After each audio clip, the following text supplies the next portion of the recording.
Pensei em analisarmos o seguinte nesta manhã. Sempre seremos abençoados se obedecermos a Jeová. Veja o exemplo dos apóstolos. Seria bom lermos Atos capítulo 6.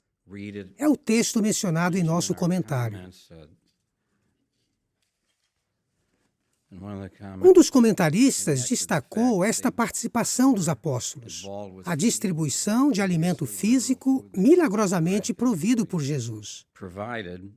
Mas há aqui mais coisas interessantes do primeiro século e daqui a pouco faremos uma aplicação para os nossos dias.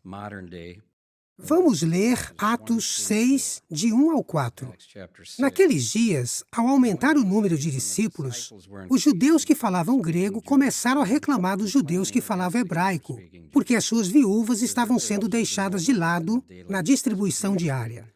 De modo que os 12 reuniram a multidão dos discípulos e disseram: não é correto que deixemos a palavra de Deus para servir alimento às mesas. Portanto, irmãos, escolham entre vocês 7 homens de boa reputação, cheios de espírito e de sabedoria, e nós os designaremos para essa tarefa necessária. Mas nós mesmos nos dedicaremos à oração e ao ministério da palavra. Então, esse era o ponto que Jeová queria que eles prestassem atenção. Os apóstolos não deviam deixar a palavra de Deus. Eles deviam se dedicar à oração e ao ministério da palavra. Esse era o foco. E os apóstolos perceberam isso. E fica claro no relato de Atos que eles obedeceram e Jeová os abençoou. Porque mais tarde, no capítulo 16, eles prosperaram.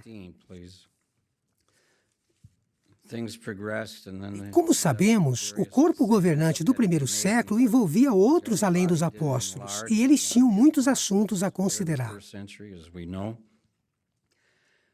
Então, após o corpo governante deliberar sobre vários assuntos, e por continuarem a se dedicar à oração e ao ministério da palavra, quais foram os resultados? Será que foram abençoados por Jeová? Bem, as decisões foram tomadas. Veja agora Atos 16, 4. Ao viajarem pelas cidades, transmitiam aos irmãos em todas as congregações as decisões tomadas pelos apóstolos e pelos anciãos em Jerusalém para que obedecessem a esses decretos. Então, as decisões foram transmitidas. Será que Jeová os abençoou por terem se dedicado à oração e ao ministério da palavra? Será que os demais que obedeceram às decisões também foram abençoados? Sim, eles também foram abençoados pela sua obediência. Veja o versículo 5. Assim, as congregações eram fortalecidas na fé e cresciam a cada dia. Então fica claro que Jeová abençoou aqueles que foram obedientes às decisões que eram tomadas. Agora, vamos aplicar isso aos nossos dias. Você vai achar isso muito interessante. Eu achei. E acredito que você também vai achar. Se olharmos aqui no versículo 4, a palavra decisões no idioma original, eu percebi que no grego, a palavra é dogmata. Você consegue identificar a palavra dogma aqui. Bem, o significado de alguns termos mudou no inglês moderno. Definitivamente, não estamos dizendo que o escravo fiel seja dogmático. Veja como alguns dicionários definem dogma. Um dogma é algo que se espera que as pessoas aceitem sem questionar. Portanto, se referir a uma crença ou a um conjunto de crenças como sendo um dogma, tem um conceito negativo. Obviamente, uma visão dogmática é algo indesejável. Outro dicionário diz: referir-se a alguém como sendo dogmático é uma crítica, porque ele acredita estar certo e se recusa a considerar que outras opiniões também podem ser aceitáveis.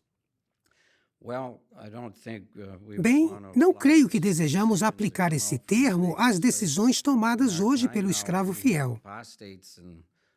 Mas há os apóstatas e opositores que gostariam que o povo de Deus pensasse que o escravo fiel é dogmático e que encarasse todas as decisões tomadas na sede mundial como um dogma.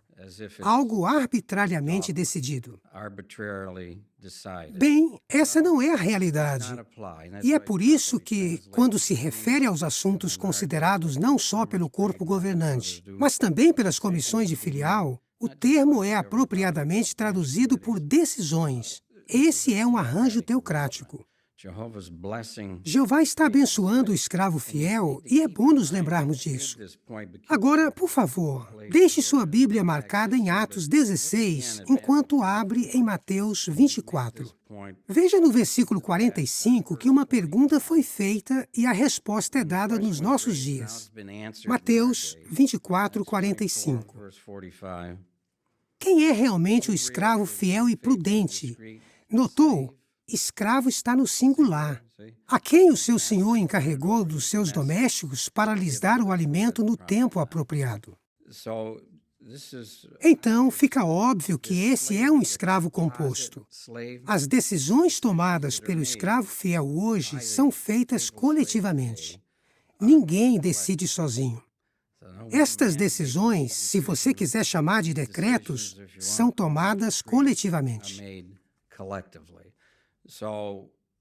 Então, quando as decisões são tomadas pelo escravo e enviadas às comissões de filial ou às congregações, se você deseja ter a bênção de Jeová sobre você, sua família, ou como ancião, ou sobre a congregação, seria muito apropriado pedir ajuda de Jeová para entender e obedecer à decisão.